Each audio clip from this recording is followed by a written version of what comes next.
Hi అండి. ఓం నమో వెంకటేశాయ. జై Chinnamasta. July 19, 20 హైదరాబాద్లో అపాయింట్మెంట్స్ ఉన్నాయండి. ఎవరైనా హోరోస్కోప్ అనాలిసిస్ కావాలనుకున్న వారు సంప్రదించండి. సో ఈరోజు టాపిక్ ఏంటంటే మనకున్న నక్షత్రాలు ఉన్నాయి కదా, ఆ 20 నక్షత్రాలు వాటి స్వభావాల గురించి మనం తెలుసుకుందాం అన్నమాట. సో వీడియో కొంచెం పెద్దగా ఉంటుంది, ఓపుకున్న వాళ్ళు చూడండి. ఓకే. సో సరే, నేను కొన్ని పాయింట్స్ రాసుకొచ్చానండి, దాని ప్రకారం ఇది చేద్దాము. మొట్టమొదటగా అశ్విని నక్షత్రం గురించి తెలుసుకుందాం. అశ్విని నక్షత్రము ముఖ్యంగా ఏంటంటే, అశ్విని నక్షత్రమునకు అశ్విని దేవతలు అధిపతులు అన్నమాట.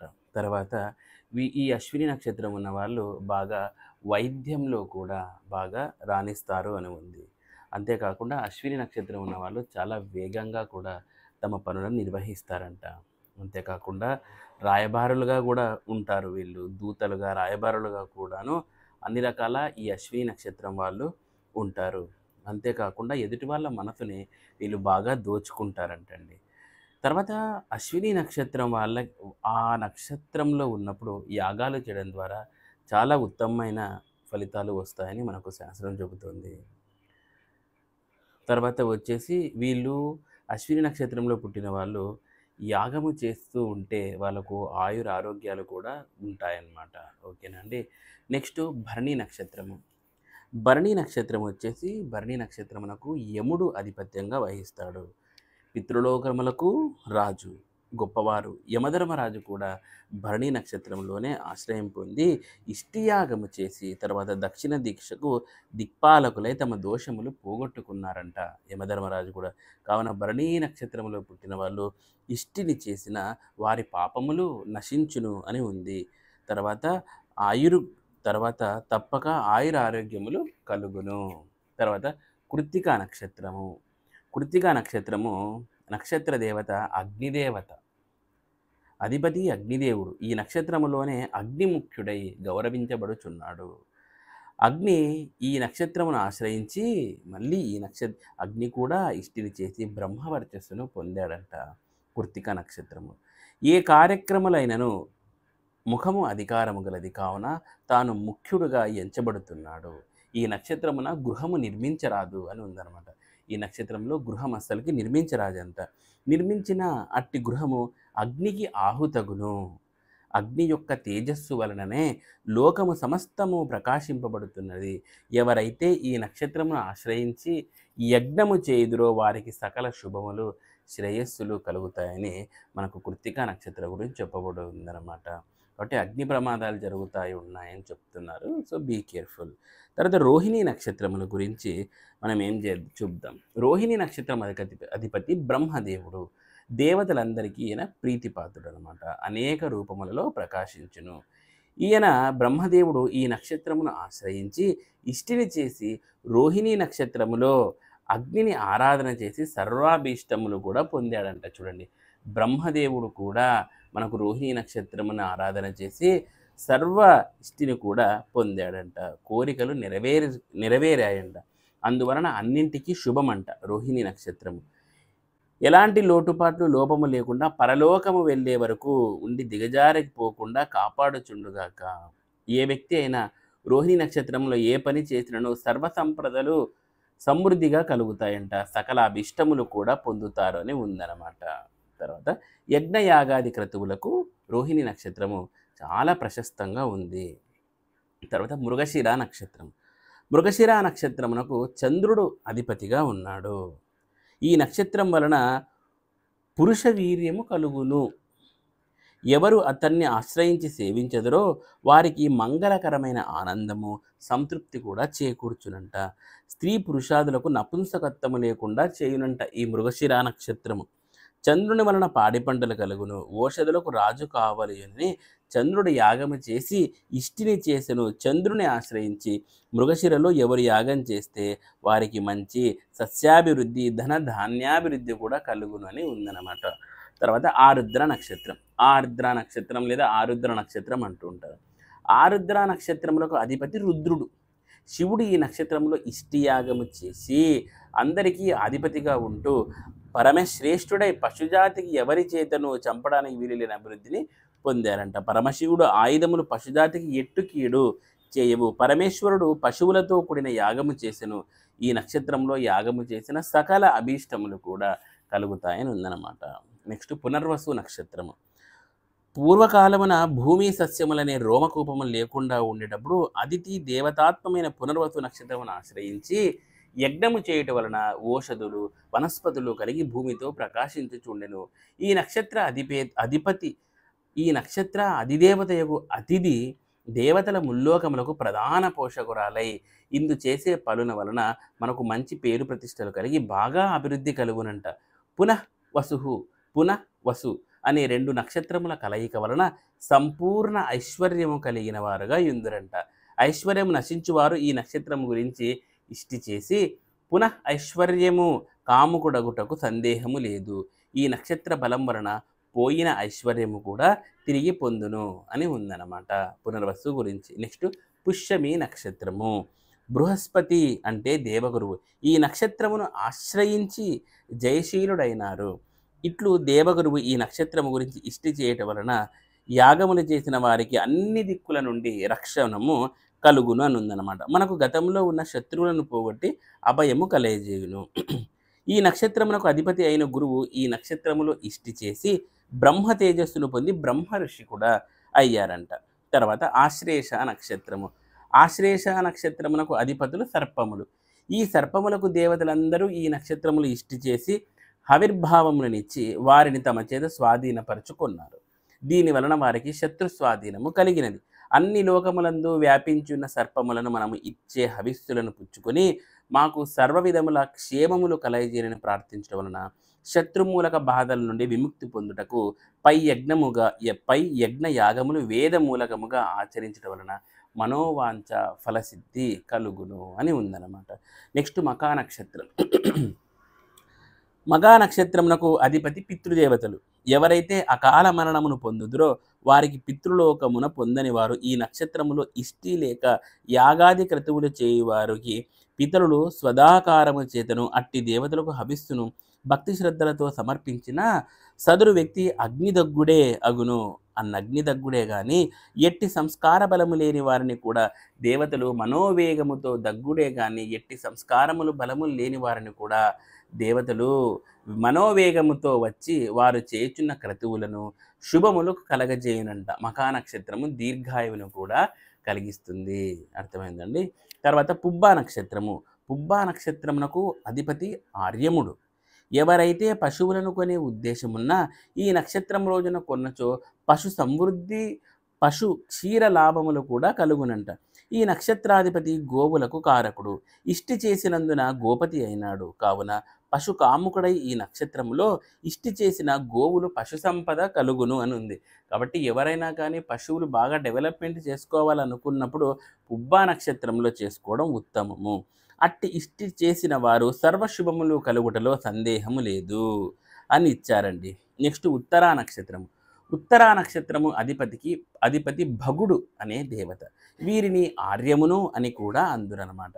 వీరందరికన్నా శ్రేష్ఠులు. స్త్రీలకు సౌభాగ్యము కలగజేయును. క్షత్రియ తేజస్సు, సాహసము, అధికారము, జయము, ఆరోగ్యము, అశ్వ గో సమృద్ధి అన్నిటినీ కలగచేయునంట ఈ ఉత్తర ఫాల్గుని నక్షత్రము. ఎవరు ఈ దేవతను తలచి ఇష్టిని చేయుదురో ఆ దేవతను కూడా ఎదుర్కొనే శక్తిని మదించిపోయే శక్తి ప్రసాదించును. ఈ నక్షత్రము వివాహమునకు కూడా చాలా ప్రశస్తమైనది. ఈ దేవత ఐశ్వర్యము, ధర్మము, యశస్సు, సంపత్తు, ఈశ్వరతత్వము, జ్ఞాన వైరాగ్య సిద్ధి అను 6 గుణములు కావలు ఎను కోరిన వారికి భగవానుడు ప్రసాదిస్తాడంట. ఈ నక్షత్రంలో సైన్యమును ఊహాకల్పనము చేసి యుద్ధమునకు వెళ్ళిన జయము చేకూర్చును అని ఉందన్నమాట. నెక్స్ట్ హస్తా నక్షత్రము. హస్తా నక్షత్రమునకు అధిపతి సూర్యుడు. సూర్యుడు బంగారు ఛాయలతో కూడిన రథమును ఎక్కి ప్రత్యక్షమగును. మంచి పుణ్యమును మోక్షమును కలగజేసే అన్నింటిలో శ్రేష్టత్వమును చేకూర్చును. అన్ని విధములుగా ఈ నక్షత్రములను ఆరాధన చేసి ఇష్టి పుణ్యకార్యములు చేసినతో సౌభాగ్య సంపదలు కలిగించును. ఇట్టి హస్తను అవలంబించి వచ్చే సూర్య భగవానుని వలన దాన ధర్మములు చేసే శక్తి అందుకు తగిన గుణమును ప్రసాదించును అని ఉందన్నమాట. నెక్స్ట్ చిత్తా నక్షత్రము, వాటి స్వరూప వివరణము. చిత్తా నక్షత్రమునకు అధిపతి త్వష్ట దేవత. వీరు కృపా కటాక్షములచే శత్రువులను నిర్మూలించుట, శత్రు సంహారము చేసి తన తేజస్సును వీర్యమును నిలబెట్టుకొనును. మంచి హుందాగా కూడా యుందురంట. గర్భములో ఎప్పుడు బీజం పడునో అప్పటి నుండి రూపకల్పన చేయబడి అందమైన యువతి వలె ప్రకాశింపబడి ఉండునన్నమాట. చిత్తా నక్షత్రమును గూర్చి యాగము చేయువారు తమ సంతతి కూడా భగవద్దార్పణముగా వీర్యవంతముగా ఇంకనూ కోరికలు లేకుండా దైవిక శక్తి కలిగి భగవదర్పితమైన ధాతుబలమును సందేహము లేకుండా పొందుదురు అని ఉందన్నమాట. నెక్స్ట్ స్వాతి నక్షత్రం. స్వాతి నక్షత్రము దేవతాం వాయు మావాయామి స్థాపయామి పూజయామి. స్వాతి నక్షత్రమునకు అధిపతి వాయుదేవుడు. ఈ నక్షత్రములో గాలి విశేషముగా వీచును. ఈ నక్షత్రాది దేవతనకు తీక్షణమైన కొమ్ములు కలిగి అట్టహాసముతో గాలిని నిలబెట్టుట, స్తంభింపజేయుట, శత్రువులు తొలగిపోనట్టు చేసే సామర్థ్యము కలిగి ఉందనంట. ఈ నక్షత్రము చూడండి, ఈ నక్షత్రానికి ఎంత పవర్ ఉందో స్వాతికి. ఈ నక్షత్రమున గూరి ఎవరు యాగము చేదురో అట్టి స్వాతి నక్షత్రం మనసుకు శ్రేయస్సు కలిగిస్తూ మన పాపముల కూడా పోగొడుతుందంట స్వాతి నక్షత్రము. ఇంకో గమనికండి, స్వాతి సర్వజన సుఖీభవ అంటారంట. స్వాతి నక్షత్రం అందరికీ సుఖశాంతులు కలిగిస్తుంది. స్వాతి నక్షత్రములకు మృత్యుయోగము లేదు. స్వాతి నక్షత్రములు వివాహమున జరిగిన దంపతులు అన్యోన్యమైత్రి కలిగి ఉంటారంట. అట్టి వధువు పుట్టింటి కంటే అత్తింటి వారి యందే సుఖశాంతులు పొందుతారన్నమాట. చూడండమ్మా, ఎవరైనా లేడీస్ స్వాతి నక్షత్రంలో పుట్టిన వాళ్ళు అత్తవారింట్లోనే అత్యద్భుతంగా ఉంటారు అని మనకు శాస్త్రం చెబుతోంది. నెక్స్ట్ విశాఖ నక్షత్రము. విశాఖ నక్షత్రమునకు అధిపతులు ఇంద్రాగ్ని దేవతలు. వీరిద్దరూ దేవతలు అందరిలో శ్రేష్ఠులు కావలైన తలంపుతో విశాఖ నక్షత్రంలో ఇష్టిని చేసి విజయమును పొందారంట.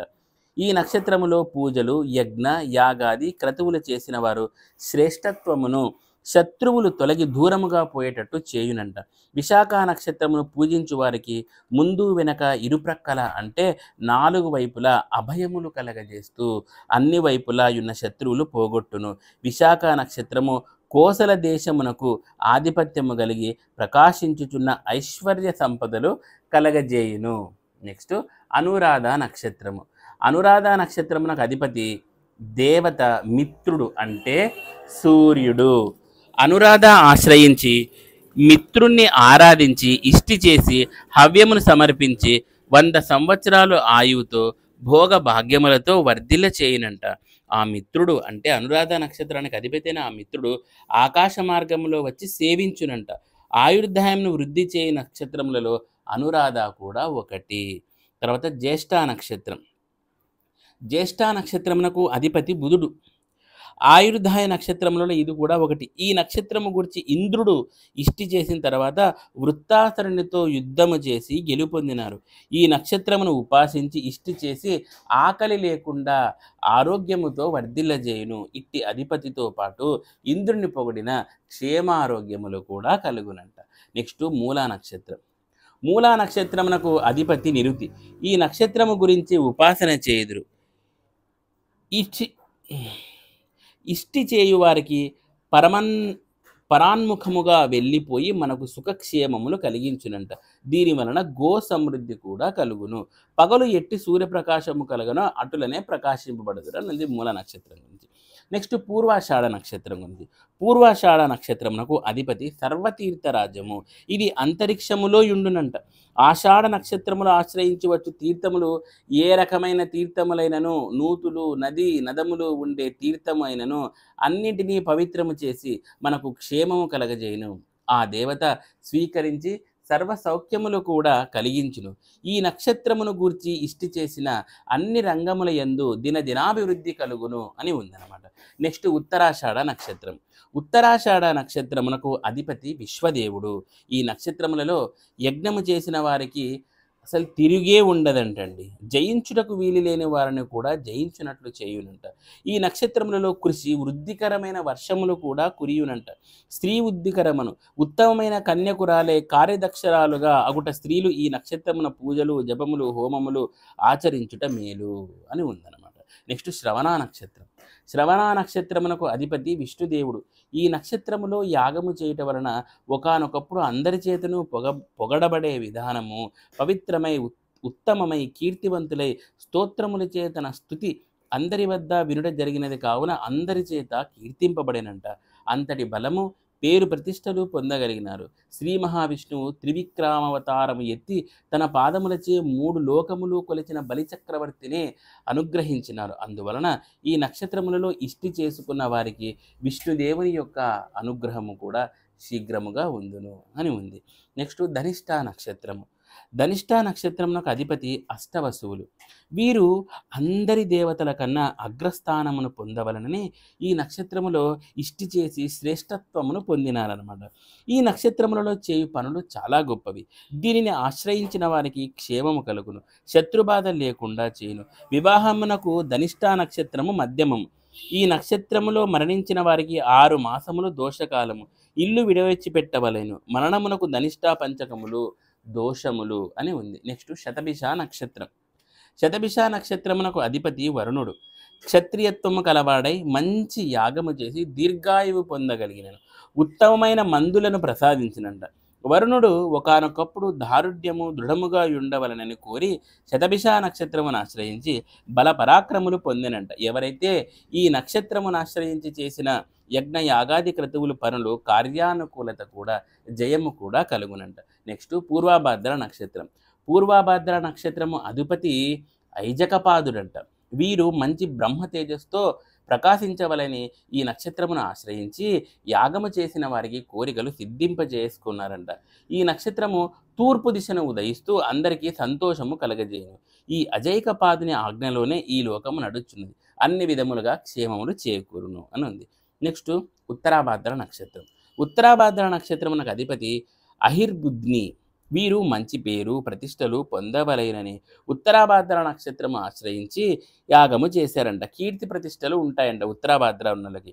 ఈ నక్షత్రంలో ఎవరు యాగం చేస్తారో వారికి భయంకరమైన సంపదలు, మంచి తేజము, అంతేకాకుండా సంపన్నులలో అగ్రగాముడుగా ఉంటారు అని మనకు చెబుతోంది. ఇక చివరాఖరి నక్షత్రము రేవతి నక్షత్రము.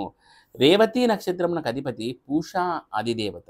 ఈ పూషా దేవత మనం ఇచ్చే హవిస్సు తీసుకొని మంచి మార్గంలో మన వద్దకు వచ్చి పశువులను రక్షించి బలముగా ఉండేటట్టు చేసి మనకు పాడి పంట, సంపద, భోజనాలు కూడా కలగజేయనంట.